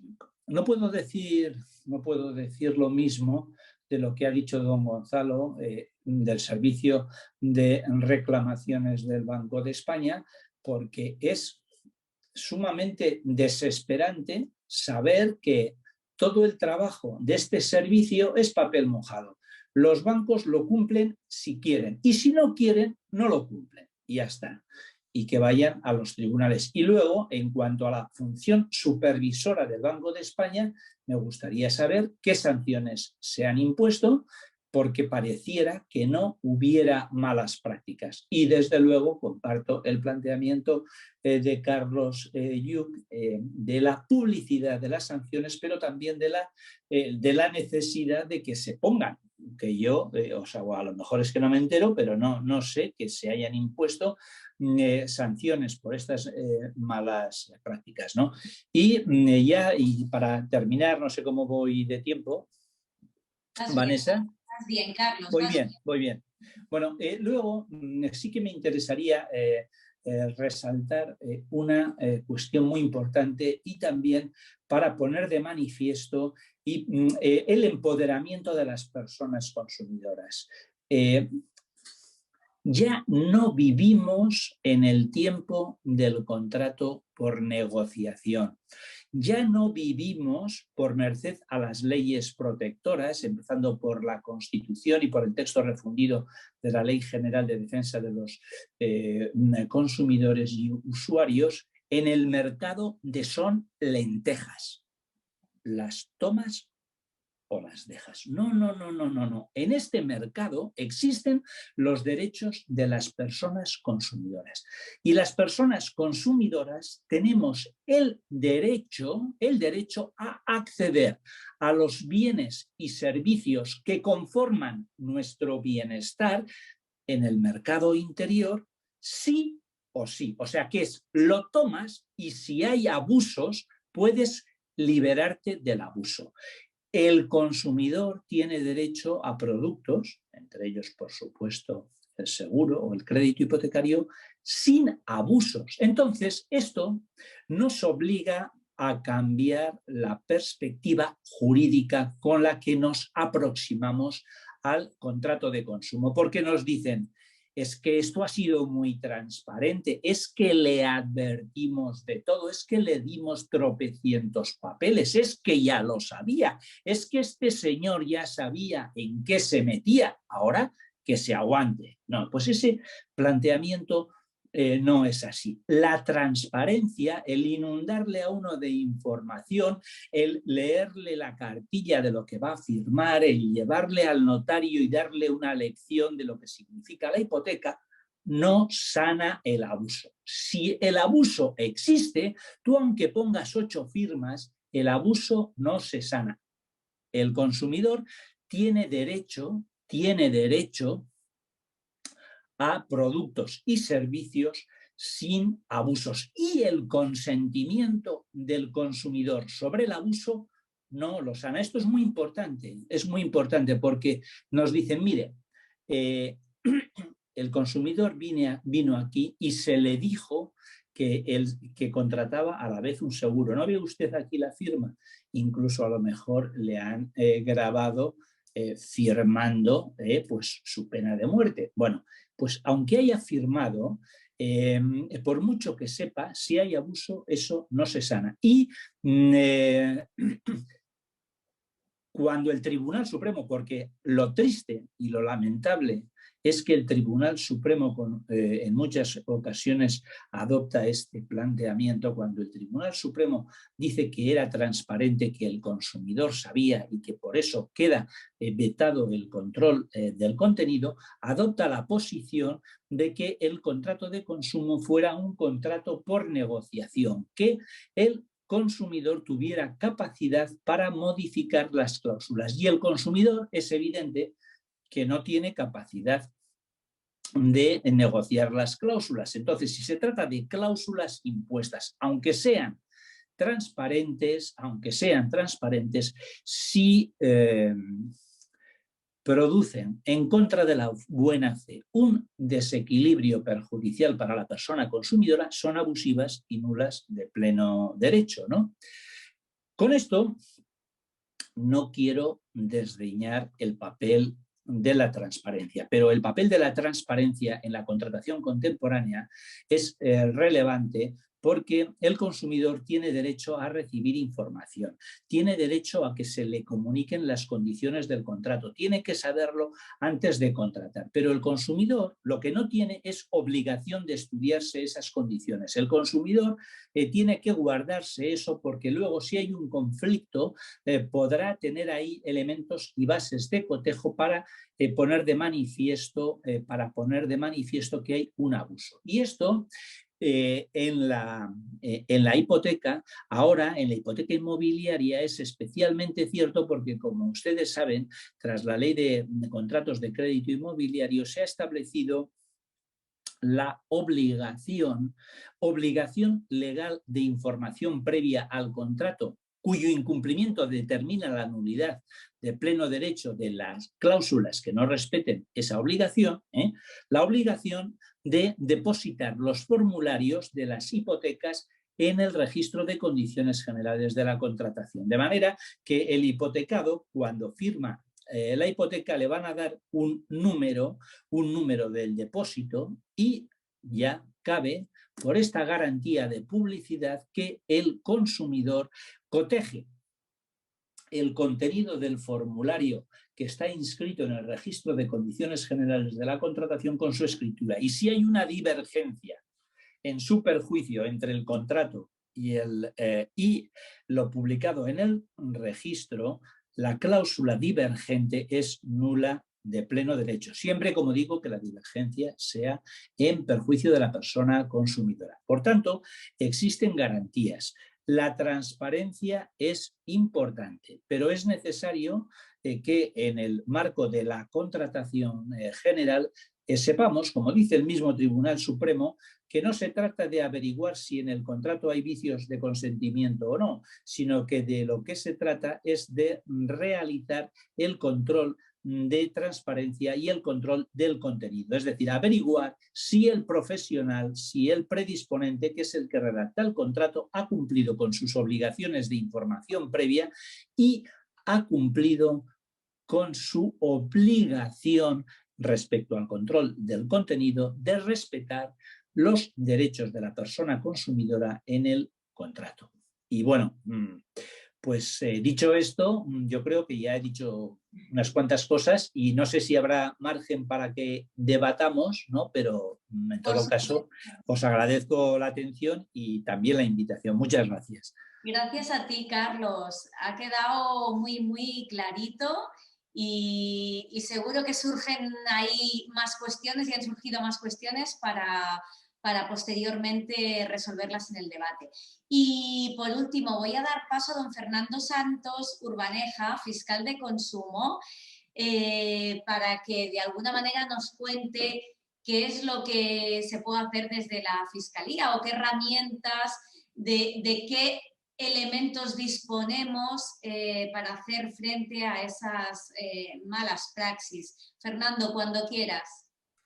Muy bien, buenas tardes a todos. ¿Se me escucha, Vanessa? Perfectamente, Fernando, gracias. Bien, pues decía saludos, agradecimientos, Vanessa, Florentino. Vamos rápidamente y de manera telegráfica a lo importante. Yo he pactado con la organización que iba a ser un verso suelto. No voy a entrar en casuística. Si estuviésemos hablando de una semana, hubiese estado hablando del jueves y el viernes. Me voy al lunes a las grandes y últimas cuestiones que son de las que voy a hablar. Bien, allí voy a hablar de tristezas, también, cómo no, de situación deprimente pero esperanzada, si no, no estaría aquí. Es más, creo que es muy fácil cambiar esto si los que pueden quisiesen. Facilísimo. El problema es que cambien, ¿no? Para eso tengo yo, y voy a expresar mi idea de las cosas. Mi tristeza personal de fondo, pues la reflejo primero a finales del mes de enero, todos, yo también, vimos a la representante de salud de la Unión Europea visiblemente irritada gritar en el Parlamento Europeo: me siento engañada. Me siento engañada por AstraZeneca en la medida en que no era verdad ni esto, ni lo otro, ni lo de más allá. Y decía, me siento engañada. Y yo decía, bueno, mire, ¿y si eso dice la Unión Europea?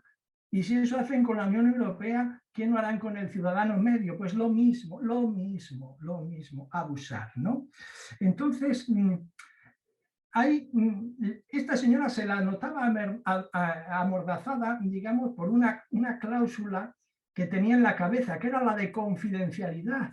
Y tratándose de millones y de dinero público, abochornado pude contemplar cómo se nos negaba el contrato.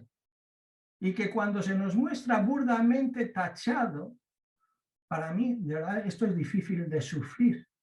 Y hay una cláusula también de irresponsabilidad, cláusulas abusivas contra las que se tendría que haber reaccionado. Pero la reacción fue de mucha tibieza. Por lo tanto, ahí tenemos un déficit importante y mientras tengamos ese déficit, vamos mal.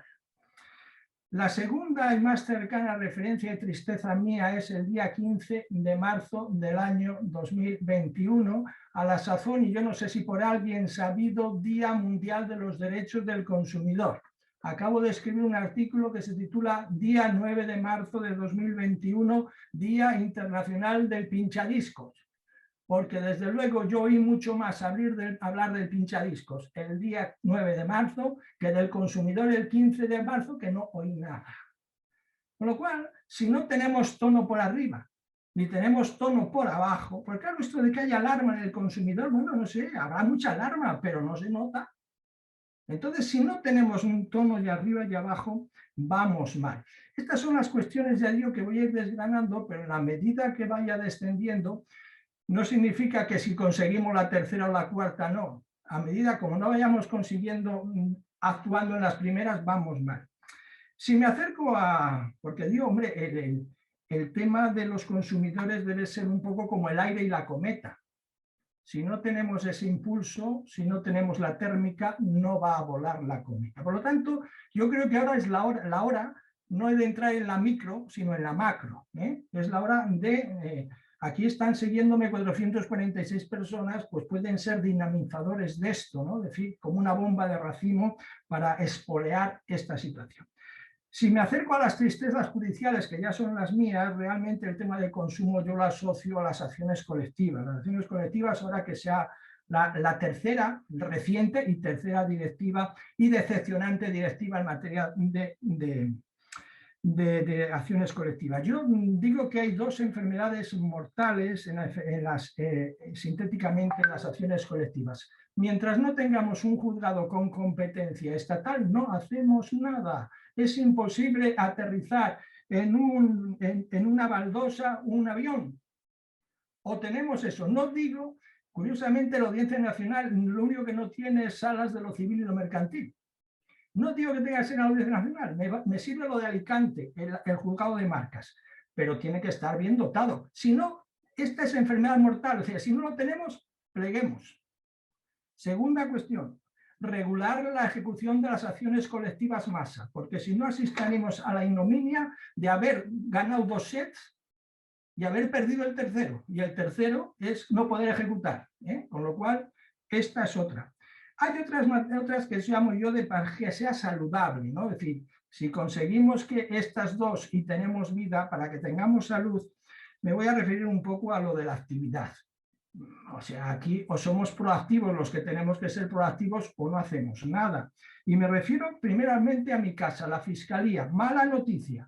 Somos 2.554 fiscales. El único que se dedica a la defensa de consumidores soy yo. Creo que soy el 0,04 que esta mañana de la tribu. El lince está mucho más protegido que yo, que son más. Entonces, ¿esto se puede revertir? Sí. ¿Cómo? Pidiendo que haya una Fiscalía de Sala de Defensa de los Consumidores. ¿Cómo hemos llegado hasta aquí sin ella? Porque nadie la ha pedido. Yo sí, pero yo soy 0,04. Entonces, sí, Carlos también, sí, por favor, Carlos, mi amigo Carlos lo ha pedido, si es verdad, ¿verdad? Y alguien más. Bueno, lo cierto es que si yo tuviese 50 de a caballo de estos, madre de Dios. Bueno, lo cierto es que después tenemos también en la abogacía del Estado y en los letrados de las comunidades autónomas también tenemos que tener ahí abogados especializados, adscritos al Consejo de Consumidores. Por favor, de oficio, yo lo hago desde el ejercicio de la profesión, promotores de justicia nos llaman a los fiscales, eso significa que aunque veamos como el otro día hay una cosa en el periódico, lo tengo que llevar al tribunal, no esperar que el tribunal lo diga a mí porque entonces no va a venir. Promotor de justicia, el Banco de España, por Dios, el Banco de España, pido que destaquemos a 3 fiscales al Banco de España, como hay 3 en el Tribunal de Cuentas. De verdad es para llorar el Banco de España. Lo que ha dicho Carlos Vallujera no sirve para nada. Pues hombre, vamos a empezar a hacer las cosas de otra manera. La Comisión Nacional del Mercado de la Competencia, la Dirección General de los Seguros, proactivos, si no, no hacemos nada. Las asociaciones legitimadas. Esto se puede hacer, hay que querer. Tercera cosa para que haya salud, un proceso especial de consumo, sin eso no vamos a ninguna parte. Es tal el abismo de desigualdad entre la posición procesal de los consumidores y de las grandes entidades que tenemos una batería procesal que equilibre, o si no, no vamos a ningún sitio, empezando por la mediación obligatoria o el arbitraje, claro, que siempre han rechazado. No me entretengo en esto, nada más que decir que sí es verdad que en ese anteproyecto de ley para la eficacia del servicio público de la Administración de Justicia que está en trámite, se contempla el procedimiento testigo. Si tenemos un procedimiento especial y testigo con efectos erga omnes, podemos avanzar mucho. Por fin, los daños punitivos. Esta es la clave. La clave, lo que marca el ser o no ser. A mí si me dicen, pide un deseo, los daños punitivos. La diferencia está que allí donde hay el consumidor está muy bien protegido, Estados Unidos, y donde no lo hay de ninguna manera. Caso, el Dieselgate. Volkswagen ha vendido coches en América y en Europa. En el momento en el que sale el fraude, inmediatamente se ponen a trabajar los despachos y llegan a acuerdos y cobra todo el mundo, porque si no sabe que te van a poner 5 veces más. Aquí, aunque se ha conseguido, la OCU ha conseguido la declarativa, aquí lo normal es que no cobres nunca. ¿Cuál es la diferencia? Daños punitivos.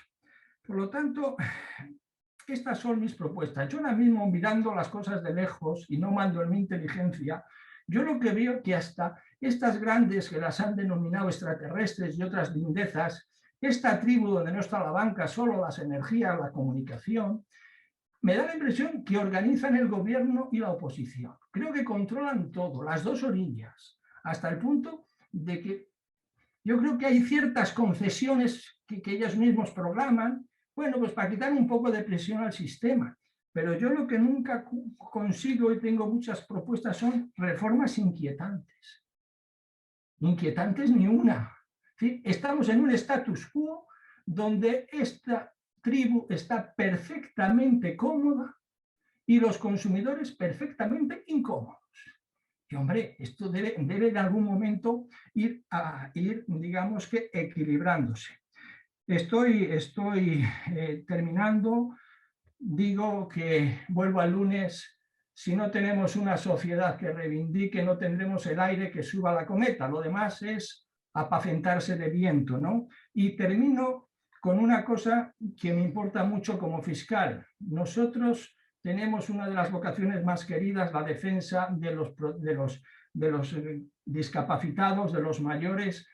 Si hay un grupo tremendamente afectado por los abusos de consumo, son ellos. Y antes de ayer se aprobó en el Parlamento, esperando 11 años, el proyecto de ley de reforma de la legislación civil en materia de discapacidad. También tiene que llegarles todo esto del consumo porque ellos son especialmente vulnerables. Muchas gracias por su atención. Muchas gracias, Fernando. La verdad es que comparto, vamos, la mayoría de las cuestiones que has dicho y sobre todo porque yo estoy en el lado de los abogados y de la abogacía y especializada en consumo y en seguros. Y por lo tanto vemos los problemas que hay en un lado y en el otro. Y ya para finalizar, voy a dar paso a don Javier Barberá para ver cómo se ve desde el Consejo esas soluciones, porque la verdad que después de escucharos a todos, a ver, Javier, desde el Consejo, ¿se plantea algún tipo de solución? ¿Cómo veis la cuestión? ¿Qué podemos hacer? ¿Cómo lo veis? Bueno, nosotros en este momento ya estamos engranando, sin ir más lejos. El lunes, por ejemplo, tenemos ya una reunión con la DGS para plantearle varios casos, ¿no? Nosotros aquí somos una parte que podemos vehiculizar todas estas quejas y estas reclamaciones y ordenarlas delante de los consumidores, o sea, por parte de los consumidores y trasladarlas a la administración, ¿no?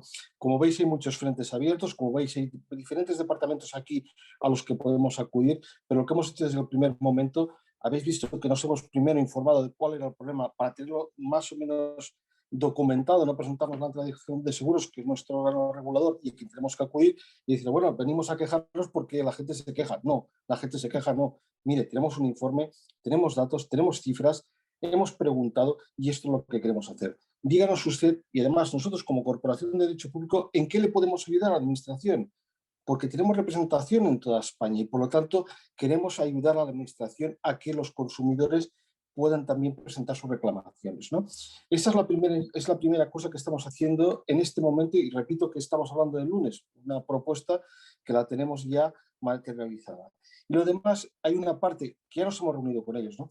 Hay una parte que muchas veces no queremos sobreactuar, porque a veces, y es delicado lo que voy a decir, pero puede parecer raro, pero es que es así.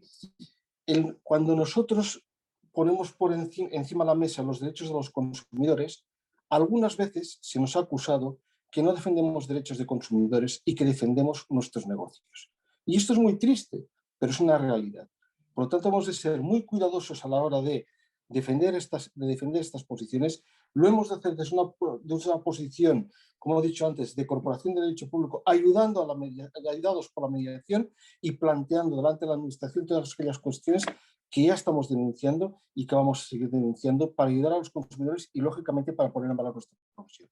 Y, sobre todo, hay un hecho para nosotros fundamental, que es que la figura del mediador tiene que ponerse en valor. Y ponerse en valor es poner en conocimiento a la sociedad de cuál es en qué podemos ayudar. Sobre todo, podemos ayudar en evitar estos abusos Lo que hemos recogido hoy aquí en esta mesa de trabajo, materializarlo para que los consumidores puedan saber dónde no solo ir a reclamar, sino antes de contratar cuáles son sus derechos y sobre todo, y algo muy importante, pero muy importante, es que conozcan perfectamente qué van a contratar, cómo lo van a contratar y en qué condiciones lo van a contratar. Entendemos que hay una labor pedagógica muy importante por nuestra parte que hemos iniciado, que estamos poniendo ya en marcha acciones concretas y se verán rápidamente lo que vamos a hacer en el territorio y además a nivel nacional, y esta va a ser la misión del Consejo General en los próximos meses que nos hemos puesto ya, y la semana que viene a más funcionamiento verán ustedes también que habrá noticias en prensa, habrá cómo actuar, habrá qué hacer para denunciar esta mala praxis de la banca. Pues muy bien, Javier, o sea, ya estáis en marcha, en funcionamiento y trabajando para intentar dar solución a todas estas problemáticas. Muchísimas gracias. Perdón, pero insisto, lo vamos a hacer a través de los colegios profesionales, para que cada colegio profesional pueda hacerse eco en proximidad, porque al final, pues, como todos sabemos, pues, el periódico local se lee más que el periódico nacional, y es donde entendemos que tenemos que tener voz en cada una de nuestras delegaciones, que las tenemos en toda España, y es donde nosotros queremos expresar nuestro sentimiento de apoyo a los consumidores y de lucha contra estas posiciones que hemos visto aquí abusivas. Perfecto, Javier, queda clarísimo vuestro ímpetu, vuestras ganas de buscar soluciones y de todo, sobre todo de poner pues las cosas encima de la mesa y que se sepan y que se hablen y que por lo menos se intente por parte del Consejo pues buscar soluciones. Y para finalizar, yo no sé si a alguno de los ponentes le ha quedado algo en el tintero, no sé si Gonzalo por alusiones, por distintas cuestiones que han surgido en relación al Banco de España, si tienes algo que decir. Vamos a ver, como dice en el monasterio de Montserrat, al que le guste y que quiera visitarlo, Homo sum humani nila me alien puto, que significa soy un hombre nada humano me es ajeno. Entonces, las alusiones, hombre, yo las comprendo perfectamente. Yo le admiro a Carlos Bayujera, le he estado siguiendo en varias conferencias y coincido con él en muchos aspectos de su exposición. Ahora bien, que no se hace nada, que lo del Banco de España es un mojón. Nosotros hemos conseguido un porcentaje bastante relevante de rectificaciones, partiendo de la base de que los dictámenes nuestros no son vinculantes. Y además de esto, llevamos varios años en los cuales se ha puesto en marcha un departamento, más que un departamento, una división de inspección de transparencia que está actuando de oficio, como decía antes Florentino, y está realmente haciendo una labor muy exhaustiva de análisis y de denuncia de prácticas y de quebrantamientos normativos, no de normativa prudencial, que es la que lleva a la otra parte de la inspección del banco, que es la relativa a la solvencia y a la liquidez, sino normativa de transparencia, normativa en concreto de defensa de los consumidores financieros o consumidores bancarios. Y se está sancionando. Lo que pasa es que a mí me gustaría que se diese mucha más publicidad a esto. Yo estoy peleando por ello. Pero salen en el BOE las sanciones y salen las entidades y salen cuáles son las actuaciones que han sido objeto de sanción. Es decir, esto es público. Me gustaría que que se difundiera de otra manera. También se está difundiendo desde el punto de vista práctico en las memorias del Departamento de Conducta de Mercado cuáles son las conductas de las entidades, cuáles son el número, las estadísticas de las reclamaciones que tiene cada una de las entidades, con lo cual desde el punto de vista reputacional sí que se hace daño. Y es por ahí por donde yo creo que nosotros tenemos nuestra principal tarea hasta que se dote al venidero, digamos, organismo independiente de defensa del consumidor y usuarios, ¿no? Pero bueno, nosotros hacemos lo que podemos. Es decir, que lo que no se puede es hacer algo sin medios, como decía don Fernando Santos. Entonces, nosotros tenemos una normativa que tenemos que acatar, que nos gustará más, nos gustará menos. Yo, por ejemplo, soy partidario, siempre he sido partidario de que se dé publicidad a quiénes son las entidades que llevan a cabo estas malas prácticas. Eso dejó de hacerse público, en contra de opiniones como la mía, que se debiera haber seguido haciendo público cuáles eran las entidades y no solamente el número de reclamaciones que tienen las entidades, que eso sí se sigue haciendo público, sino qué concretas malas prácticas, qué concretos quebrantamientos han sido en los que han incurrido cada una de las entidades. Entonces, esto pondría, digamos, en valor cuáles son las entidades que cumplen con la normativa, que algunas cumplen más que otras, bastante más que otras, cuáles son las que más abusan. Yo podría dar nombres, pero no puedo. Yo tengo mi propia concepción y sé cuáles son las entidades más abusonas, cuáles son otras que un poco, digamos, más razonables a la hora de identificar, a la hora de portarse con el cliente, pero estoy de acuerdo, totalmente de acuerdo con Carlos y totalmente de acuerdo con Carlos Lutz también. Me ha parecido también una intervención extraordinaria, muy inteligente, en la que ha dado ha barrido muchísimos aspectos, y vuelvo a decirlo lo de antes.